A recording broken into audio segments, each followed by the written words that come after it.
तो सत्य क्या है? सत्य वही है हरि का सत्संग, हरि का भजन, हरि की कथाएं। तो आज उसी समय भोले बाबा ने जवाब दिया मैया पार्वती से, सुनो देवी, जवाब दिया, बड़े सुंदर शब्दों में जवाब दिया। क्या कहा है? सुनो कि सत्य क्या है और असत्य क्या है। सत्य का दीपक जलता रहता है, असत्य का दीपक बुझ जाता है। और इसी बीच प्रकाश गौतम जी की ओर से 25 मुद्राओं का दान हो रहा है।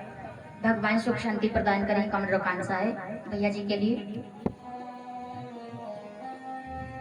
ये सत्य भगवान का साथी है, जो बड़ी सुंदर भगवान की कथा है, जिसे संत ऋषि भी श्रवणपान करते हैं। आज भाई भोले बाबा बोले देवी कि राम की कथा कैसी है, बताया जरा आप लोग विचार करें। श्री रामचरितमानस में बाबा गोस्वामी तुलसीदास ने वर्णन किया है। क्या कहा है कि राम कथा सुंदर कर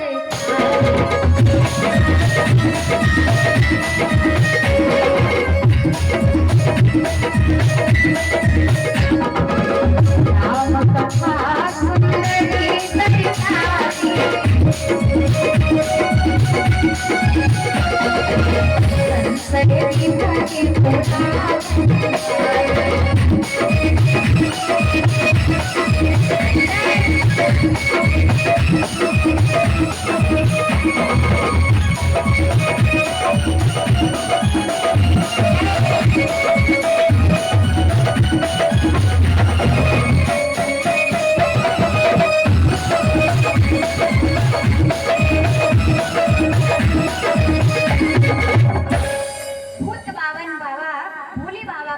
देवी की राम कथा सुंदर हरतारी संशय विभव। इस शंका को, जो हमारे अंदर शंका होती है, संदेह होता है, इसे दूर करती है देवी।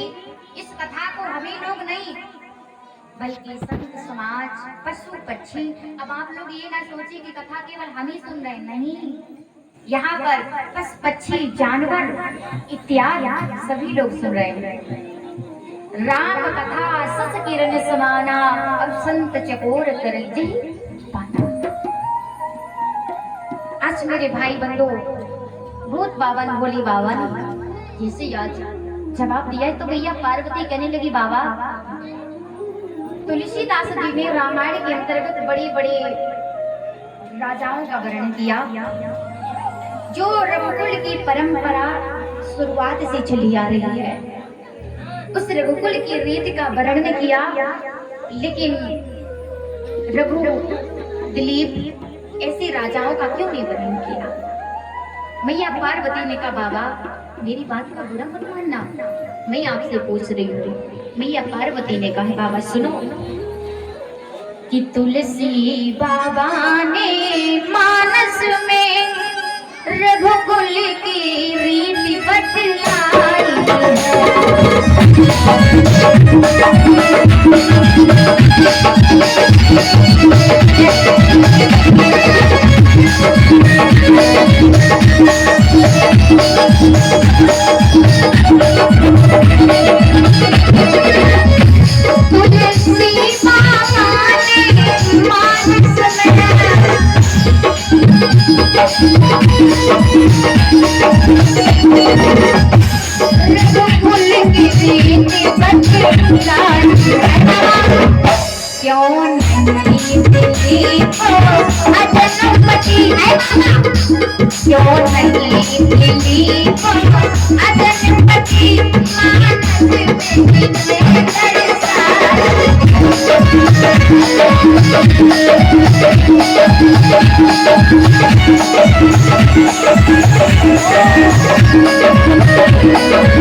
बाबा गोस्वामी तुलसीदास ने रघुकुल की रीति का वर्णन किया।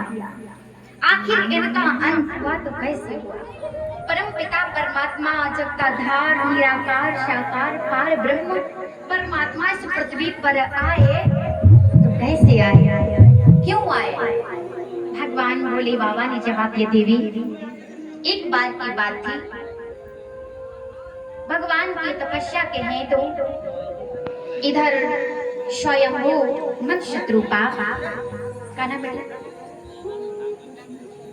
और इसी बीच राम ऋषि भैया जी दिलापुर की ओर से सादर 21 मुद्राओं का दान कर रहे हैं। भगवान सुख शांति प्रदान करने का कांसा भैया जी के लिए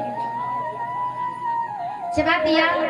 स्वयंभू और मनशत्रुपा के जो पुत्र थे, सबसे बड़ी पुत्र का नाम था उत्तानपाद, छोटे पुत्र का नाम था पृथ्वी। इनकी 3 कन्याएं थी, आकुति, देवहूति, प्रसूति। एक दिन के बाद मनु महाराज बैठे हुए थे, उन्होंने अपना चेहरा दर्पण में देखा तो उन्हें उनकी कुछ बाल सफेद नजर आए। उन्हें लगने लगा कि चौथापन आ गया है। आज मान लो राजा के बाल ही, मनु महाराज के बाल ही संकेत कर रहे हैं कि बुढ़ापा आ गया है। अब जब बुढ़ापा आता है तो कई एक संकेत करता है। आज उसी समय अपने मन ही मन में समझ गए, वही मनु महाराज पत्नी को लेकर के राजपाट को छोड़ करके आज जंगल की ओर चलने लगे। बताया है महाराज बड़ी सुंदर शब्दों में क्या कि सर्वस राज सुतहि न पदीना,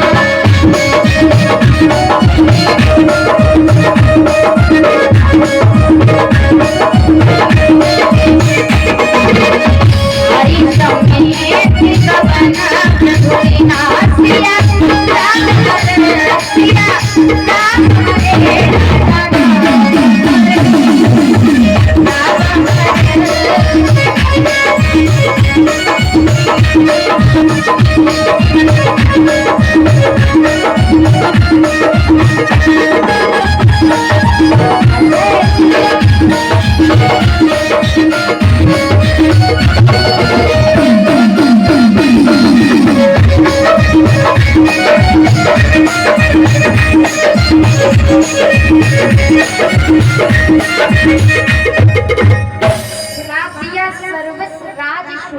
पदीना। और इस बीच मानी सम्मानी मंगे भैया जी की ओर से सादर 21 मुद्राओं का दान हुआ है। भगवान सुख शांति प्रदान करे। और इसी बीच हमारे मानी सम्मानी भैया बराती वाह भाई वाह राठौर जी की तरफ से सादर 51 मुद्राओं का दान हुआ है। भगवान सुख शांति प्रदान करे। कमलोकांक्षा है। सर्वस्व राज अपने बड़े पुत्र को सौंप करके मनु महाराज इधर आए हैं। कहा नेमिष धाम में तीर्थ वर्णे विश्व विख्याता अति पुनीत साधक सिद्धार्थ। आज द्वादश का जप किया। आज वही मनु महाराज भगवान की तपस्या करने लगे। तपस्या करते करते काफी समय व्यतीत हो गया। मान लो आज हड्डियां हैं, मांस का पता नहीं है।